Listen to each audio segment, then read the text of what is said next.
भारत में चुनाव का उत्सव तो हमेशा चलता ही रहता है। इस बीच कुछ ज़्यादा ही चल रहा है। जब से 400 पार का नारा देकर के मोदी जी आए और एन केन प्रकारेण गिरते भराते तमाम छल छल करने के बाद भी 240 पर अटक गए, तब से उनकी घबराहट उनके चेहरे पर दिखाई पड़ रही है। परिणाम हुआ कि अभी 4 राज्यों का चुनाव होना था और उसमें एक तो कश्मीर का चुनाव जबरदस्ती सुप्रीम कोर्ट के आदेश पर, उसके फटकार के बाद वहां पर उन्होंने चुनाव करवाया और 4 चरणों में वहां चुनाव करवाया। हरियाणा में भी उतनी ही सीटें हैं, लेकिन हरियाणा में एक दिन में उन्होंने चुनाव करवाया। हरियाणा का भी चुनाव 5 दिन बाद उन्होंने जो घोषित थी तारीख, उसको भी 5 दिन और आगे सरका के कर दिया। माने हर जगह चारों तरफ से उनकी कोशिश ये है कि हम किस तरीके से आने वाले चुनावों में या जो भी चुनाव हो रहे हैं उसमें हम अपना वर्चस्व स्थापित करने की कोशिश करें। इसी के साथ चुनाव होना था महाराष्ट्र का भी, झारखंड का भी, लेकिन उसको उन्होंने नहीं करवाया। उनको शायद कुछ मौका चाहिए था वहां पर अपनी स्थिति में सुधार करने का, और उसी स्थिति के का सुधार करने की स्थिति है कि अभी फिलहाल, लेकिन उनकी स्थितियां दिन पर दिन बिगड़ती जा रही हैं। जम्मू कश्मीर का तो उन्होंने चुनाव करा दिया, लेकिन उसी बीच जम्मू कश्मीर को 3 भागों में उन्होंने बांट दिया था। एक लद्दाख का इलाका बांट दिया था। लद्दाख के साथ आज की तारीख में भी वैसे ही वैमनस्यता उससे निभाई जा रही है, उससे ये दोहरापन निभाया जा रहा है। वहाँ का के सुविख्यात पर्यावरणविद सोनम वांगचुक वहां से यात्रा लेकर के चले हैं। 2 अक्टूबर को उन्हें राजघाट गांधी की वो समाधि पर उन्हें वहां पर उसका समापन करना था। उनका एक ही मांग है कि आज की तारीख में भी लद्दाख जैसे इलाके को, जो कि चीन की उस पर गिद्ध दृष्टि लगी हुई है, वहां पर्यावरणीय खतरा उत्पन्न हो गया है, और फिर भी आप हमें ध्यान नहीं दे रहे हैं हमारे ऊपर, हमें अनाथ की तरीके से आप छोड़ दिए हैं, तो उस पर बात करनी चाहिए। और दिल्ली की सरकार क्या कर रही है कि दिल्ली सरकार उनको बॉर्डर पर रोक ली, उनको हिरासत में ले ली है। हजारों की संख्या में लोग लगातार वहां से पदयात्रा करते हुए यहां पहुंच करके आज दिल्ली के बॉर्डर पर रुके हुए हैं। कल क्या स्थिति होगी कुछ कहा नहीं जा सकता है।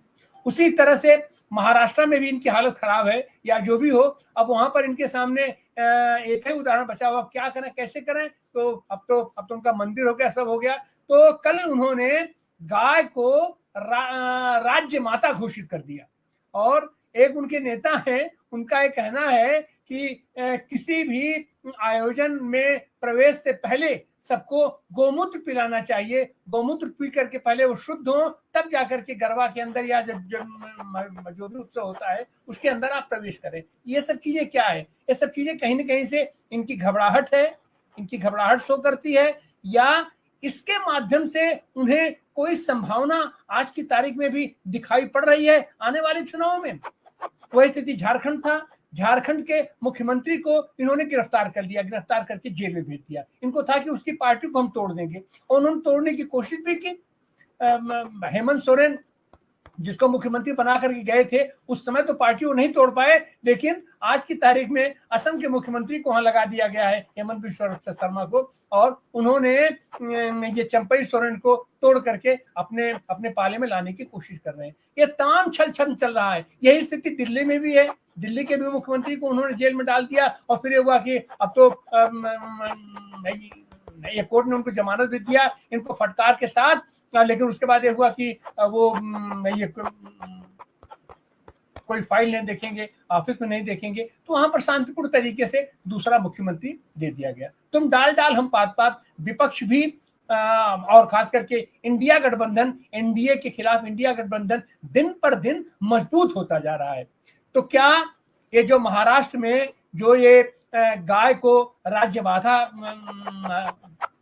राज्यमाता घोषित करके, और ये उसमें क्या करना चाह रहे हैं कि उसका क्या परिणाम मिलेगा, इनको क्या सफलता मिलेगी, जबकि यहीं पर इन्हीं के साथ शंकराचार्य लोग, चारों शंकराचार्य जब अयोध्या में ये राम मंदिर की प्राण प्रतिष्ठा कर रहे थे, तो चारों शंकराचार्य एकजुट होकर के कहे कि यह काम तो धार्मिक है, धार्मिक लोगों के लिए छोड़िए, और अधूरे मंदिर में प्राण प्रतिष्ठा, ये हमारे सनातन और हमारे धार्मिक ये रीति रिवाजों के खिलाफ है। इसका गलत असर पड़ता है, यह पाप है और आप घोर पाप के अपराधी हैं, आपको उसका दंड मिलेगा। और चूंकि आप हमारे ये सत्ता में बैठे हुए हैं, तो इसलिए इसका दंड राज्य की प्रजा को भी मिल सकता है। और वो चीजें हमारे सामने दिखाई पड़ रही हैं। वो स्वामी अमृतसरानंद भी गोरक्षा के लिए एक आंदोलन चलाए हुए हैं और वो अपनी यात्रा करते हुए पूर्वोत्तर भारत पहुंचे और पूर्वोत्तर भारत जहां इनकी सरकार है अरुणाचल प्रदेश में, उनको रोक दिया गया, उनको गिरफ्तार कर लिया गया, उनको प्रेस कॉन्फ्रेंस तक नहीं करने दी गई। तो ऐसी हालत में एक जगह इसी देश में एक देश, एक संविधान, एक चुनाव, एक कानून की बात करने वाले लोगों का दोहरा चरित्र सामने दिखाई पड़ रहा है। फिलहाल आज हमारे चर्चा का विषय है कि महाराष्ट्र में इन्होंने गाय को लेकर के जो ध्रुवीकरण करने की कोशिश की है, इसका परिणाम क्या होगा। क्या गाय की पूंछ पकड़ करके ये बैतरणी पार करने की स्थिति इनकी बन सकती है? आइए हम इस पर चर्चा करने के लिए हमारे पास एक प्रबुद्ध पैनल है। आपका परिचय कराएं। हमारे साथ हमारे चिर परिचित सिद्धांतकार प्रोफेसर राम पुनियानी जी हैं। आपका स्वागत है, अभिनंदन है। हमारे साथ महाराष्ट्र से आर्थिक विश्लेषक विश्वास उडगी जी हैं। अब तक तो बैंकों का विश्लेषण करते रहे हैं। आज हम चाहेंगे कि आज ये गाय की इकोनॉमी क्या है और गाय का अर्थशास्त्र क्या है, इस पर आपका हम विश्लेषण सुनेंगे। हमारे साथ ये मुंबई से जुड़े हैं डॉक्टर सलीम खान साहब, आपका विश्लेषण सुनेंगे। और हमारे साथ जुड़े हैं अयोध्या से, अयोध्या के पूर्व विधायक और बहुत सारी चीजें आपके साथ और लगा हुआ है। ये एक क्रांतिकारी साथी, हमारे समाजवादी साथी, समाजवादी पार्टी के महासचिव हैं और महाराष्ट्र में समाजवादी पार्टी के प्रभारी भी हैं। आने वाले दिनों में जो वहां पर इंडिया गठबंधन काम करेगा, उसमें समाजवादी पार्टी भी अपनी ये भूमिका चाहता है। तो आपका विश्लेषण सुनेंगे। और हमारे साथ जुड़ी हैं बनारस से गांधीवादी कार्यकर्ता जागृति राही जी। आपका भी स्वागत, अभिनंदन है। और अब हम चलते हैं राम पुनियानी जी के पास। राम पुनियानी जी सैद्धांतिक रूप से, वैचारिक रूप से, महाराष्ट्र के रूप से, और ये गाय को राज्य माता का दर्जा आज देने के पीछे क्या मकसद है, क्या राजनीति है, इसका क्या असर पड़ेगा महाराष्ट्र के चुनाव पर, क्या इसकी पूंछ पकड़ करके बैतरणी पार कर पाएंगे शिंदे और ये देवेंद्र फडणवीस जी? राम पुनियानी जी। जी आनंद जी, बहुत धन्यवाद आपका। और मुझे लगता है कि आपने बहुत अच्छी प्रस्तावना में जो मुख्य कारण है महाराष्ट्र की जो बीजेपी लेड सरकार का कि गाय को राज्य माता घोषित किया जाए, उसका कारण तो आपने बता दिया है। क्योंकि अभी आने वाले राज्य से जो जितने राज्यों में चुनाव हैं, वहाँ बीजेपी गठबंधन की जो हालत पतली है और उन्हें दिख रहा है कि वो काफ़ी पीछे हाट पे हैं, तो वो ज़्यादातर भावनात्मक मुद्दों को उठाने की कोशिश करेंगे, ऐसी मेरी समझ है। क्योंकि उनके पास बाकी दिखाने के लिए तो है नहीं। शिक्षा के बारे में, स्वास्थ्य के बारे में, नौकरियों के बारे में, किसानों के बारे में, बढ़ती हुई गरीबी के बारे में, वो तो उनके पास दिखाने के लिए कुछ है नहीं। तो इसीलिए बार बार ये भावनात्मक मुद्दों पर लाते हैं। और जैसे आपने देखा होगा, ये बीजेपी की चाल रही है। और बीजेपी का उत्थान भी राम मंदिर के आंदोलन से हुआ। उसके बाद इन्होंने दूसरे मुद्दे इन्होंने जोड़ना चालू किया। उसमें एक लव जिहाद आया और दूसरा गौ हमारी माता आया है। अब गौ हमारी माता है का जैसे यहाँ राज्य माता डिक्लेयर किया गया है, तो एक सवाल मन में आता है, मजेदार सवाल है, अगर गाय हमारी राज्य माता है तो हमारे राज्य का पिता कौन है? ये एक सवाल थोड़ा सा मेरे मन में आता है। खैर, ये मजाक की बात दूर। वास्तव में देखा जाए तो गाय का मामला जो है वो भावनाओं से बहुत जोड़ा गया है। और भावनाओं से क्यों जोड़ा गया है? क्योंकि देखिए, हमारे वैदिक काल में गाय की बलि दी जाती थी। ये बात स्वामी विवेकानंद अपनी किताब lectures from Almora to Chicago में लिखते हैं। और उन्होंने इस बात को कहा कि उस दौरान कि गाय जो खाने की चीज मानी जाती थी, और वो यज्ञों के साथ लोगों में स्पर्धा रहती थी कि कौन कितने गायों की बलि देता है। अब इसी के बाद जो जब महात्मा गौतम बुद्ध आते हैं तो गौतम बुद्ध देखते हैं कि हमारे समाज में जिस प्रकार की हिंसा हो रही है पशुओं के खिलाफ, वो गलत है। उसका एक और आर्थिक कारण भी हो सकता है, क्योंकि उस समय कृषि समाज का विकास हो रहा था और कृषि समाज के विकास के लिए बैल और दूसरे इनकी साधनों की जरूरत थी। तो अगर गाय को इतनी बड़ी संख्या में उसकी बलि दी जाती तो समाज में एक प्रकार से अस्थिरता आ जाती। और एक मैं आपको बताना चाहता हूँ कि एक रंती देव नाम का ब्राह्मण था, वो एक बार 10,000 गायों को बलि के लिए ले जा रहा था। तो गौतम बुद्ध ने उनको रोका और वो अपने इस रोकने में सफल हो गए। तब ये इसी के साथ साथ बुद्ध धर्म के मूल्य जो समानता पे आधारित थे, जो गैर बराबरी के विरोध में थे और जिन्होंने एक मानव समाज को एक बहुत महत्वपूर्ण रास्ता दिखाया, इस बौद्ध धर्म का प्रचार बहुत हुआ और ये बढ़ने लग गया, क्योंकि इसकी शिक्षाएं बहुत सादी थी और इसमें कर्म कांड ज्यादा इन्वॉल्व नहीं था। तो उसके साथ साथ जैसे बुद्ध धर्म का प्रचार बढ़ता गया, जो ब्राह्मण वर्ग था उसे काफी तकलीफ हुई। और तकलीफ ये हुई कि भाई अगर ये सब दान दक्षिणा और बलि देने की प्रथा बंद हो गई तो हमारा जीवन कार्य कैसा चलेगा।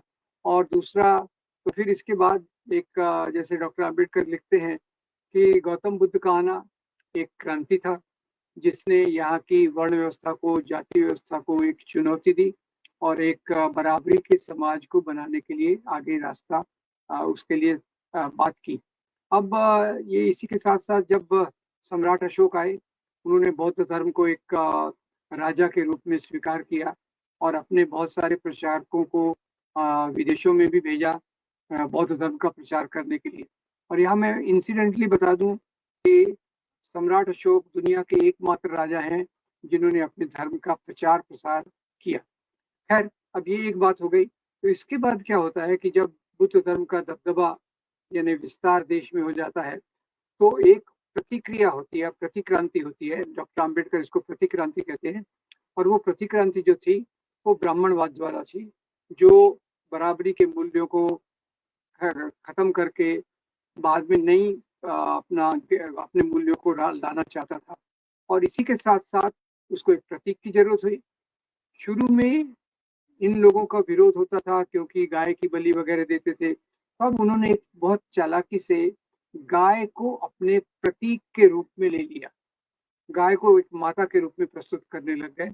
और वो बात जो चली उसके कारण एक प्रकार से बाद में तो खैर बुद्ध धर्म का सफाया भी हो गया और ब्राह्मणवाद इसी आधार पे आगे आया कि यहाँ गौ हमारी माता है। वहां से गाय को एक इस प्रकार का भैंस से अलग, दूसरे जानवर से अलग एक दूसरा दर्जा हमारे इसमें देने लगे। और पिछले 20-25 साल से आप देखें तो जब से ये गौ हमारी माता है निकला, तब से एक भावनात्मक समाज में ध्रुवीकरण लाने की कोशिश की जा रही थी। और इस दौरान मैं थोड़ा सा विस्तार में बता दूं कि इस दौरान करीब 10 साल में 100 लोगों की लिंचिंग हुई। लिंचिंग तो ये एक शब्द है जो हमने अमेरिका से लिया, जिसमें लोग किसी को पीट पीट कर मार डालते हैं।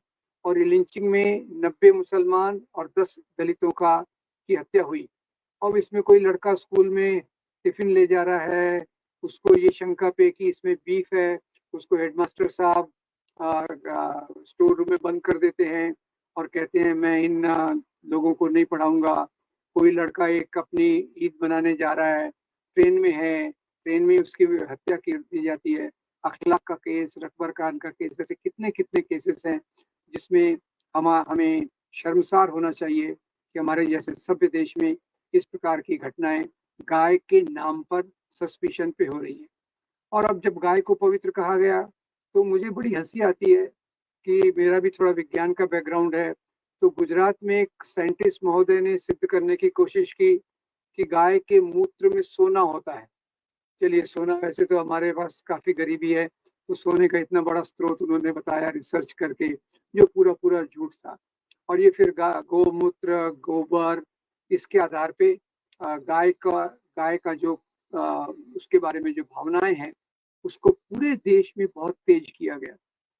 मुझे लग रहा है कि अभी महाराष्ट्र की सरकार देख रही है कि उसके पास कोई चुनावी मुद्दा नहीं है जिससे वो अपने आप को प्रतिष्ठित कर सके। लोगों के बीच में आ सके। तो उन्होंने ये बड़े पता नहीं कहाँ से ढूंढ के लाए, और गऊ हमारी राज्य माता है, गऊ हमारी माता है, तो अभी तक चल रहा था 15-20 साल से, गऊ हमारी राज्य माता है, ये दर्जा देके उन्हें लगता है कि समाज में पोलराइजेशन काफी होगा। और वैसे देखा जाए तो गाय एक हमारे कृषि समाज का एक बहुत महत्वपूर्ण अंग है, जिसमें खैर उसके हिसाब तो ज्यादा अच्छे से बताएंगे, पर मैं इतना बताता हूँ कि किसान की जो अर्थव्यवस्था है वैसे खराब हो रही थी, और ये गाय का मुद्दा आने के बाद वो और खराब हो गई, क्योंकि वो गाय को पालता था, दूध देता था, और उसके बछड़े अगर बैल होते थे उससे खेती के काम में लाता था। तो पिछले 10-12 साल से ये उसका मामला गड़बड़ा गया है, और उसकी अर्थव्यवस्था में काफी परिवर्तन आया है। दूसरा मैं आपको बता दूं कि भले यहाँ ये गाय के बारे में कहते हैं, पर अगर आप उत्तर प्रदेश में जाइए रोड से, या उत्तर भारत के कई राज्यों में जाइए, तो आपको दिखेगा कि इस प्रकार की व्यवस्था के आने के बाद सड़क पर आवारा पशुओं की संख्या बढ़ गई है। सड़क पर आवारा पशुओं की संख्या बढ़ गई है।